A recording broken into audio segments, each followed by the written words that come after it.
Welcome dear students, how are you all? I am lecturer physics Wasraj Wasim Hasan. Today is our lecture number 13. lecture number 13 है हमारा. उसमें हमने thermodynamics के applications पढ़ी थी, isobaric, isochoric process, isothermal and adiabatic. उसके बाद हमारा टॉपिक है कार्नोट इंजन. ठीक है, Carnot engine. Carnot engine was given by Sadi Carnot. ठीक है, सेडी कार्नोट जो है वो फ्रेंच इंजीनियर था, उसने दिया था. अब इसने क्या है, this engine is consist of infinite thermal capacity, perfect heat insulator. ये इसमें जो है वो इनफाइनाइट हीट कैपेसिटी है, मतलब जितनी आप इसको हीट देंगे वो उस हीट को एब्जॉर्ब कर लेगा. अगर इसको हम दूसरे वर्ड्स में कहें तो इंजन हैविंग अ 100% एफिशिएंसी.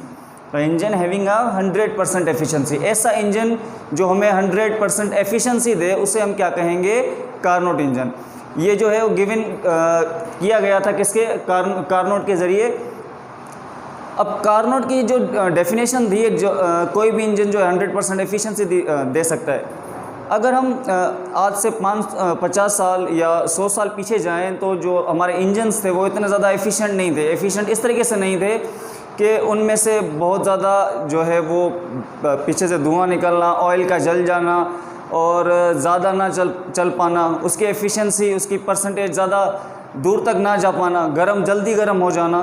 तो इस तरीके से था. अब इस कार्नोट की जो स्टेटमेंट थी, इस स्टेटमेंट से क्या हुआ कि उसको हम क्या करते जा रहे हैं, बेहतर करते जा रहे हैं. अब जो दौर आ रहा है, अब इसमें क्या है, एफिशिएंसी ज़्यादा बढ़ गई है. बाइक जो है हमारी एवरेज ज़्यादा देने लग गई, हमारी कार हैं वो ज़्यादा एवरेज देना लग गई हैं, वो धुआं जो है वो छोड़ना बंद कर दिया उन्होंने. ठीक है, इसका मतलब क्या हो रहा है कि जो उसका इंजन जो है उसकी हीट कैपेसिटी वो बढ़ती जा रही है. पहले जो इंजन्स थे उसकी हीट कैपेसिटी क्या थी, वो कम थी.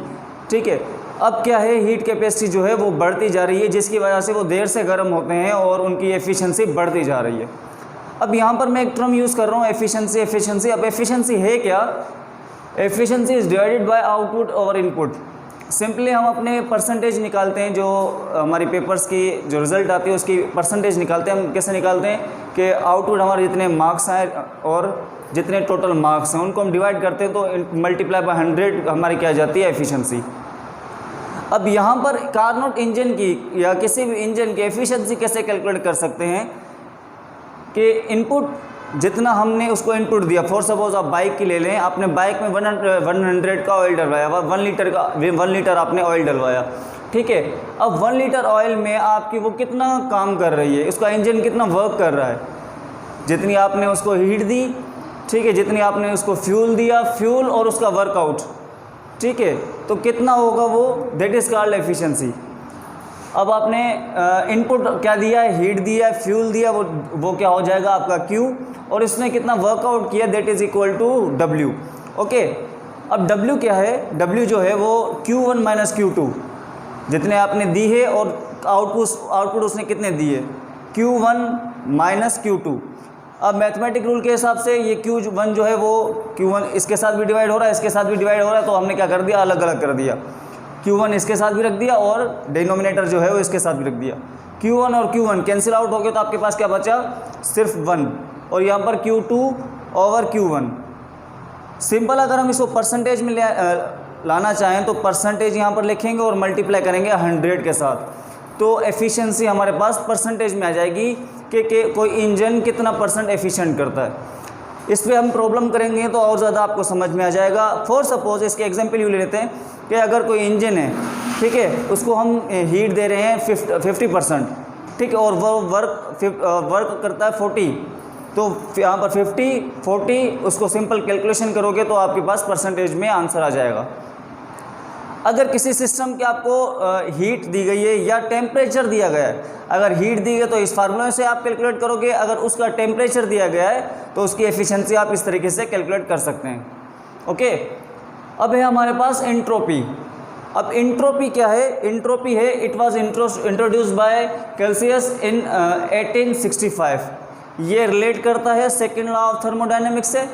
ठीक है, अब ये क्या कहता है कि the change in entropy delta S is the amount of heat delta Q, जो अमाउंट ऑफ हीट है जो डेल्टा Q वो ऐड करें या रिमूव करें फ्रॉम अ सिस्टम, किसी भी सिस्टम से, divided by it's absolute temperature, और डिवाइड करते हैं उसको एब्सोल्यूट टेम्परेचर के साथ।